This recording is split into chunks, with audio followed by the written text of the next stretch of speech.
Hello YouTube, this is Mr. Swirly, and I'm just showing you my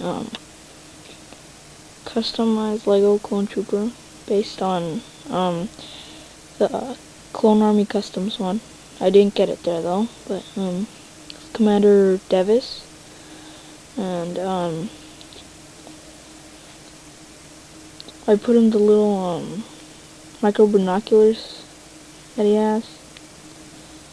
They would snap off when I put them down. I don't know why. And I just heated a pin and made some holes on the side so that the glasses just snap in. Oh god. See, they keep on flying off. And there you go.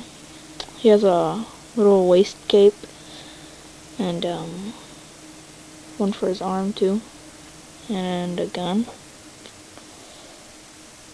And he has the two little stripes that they all have.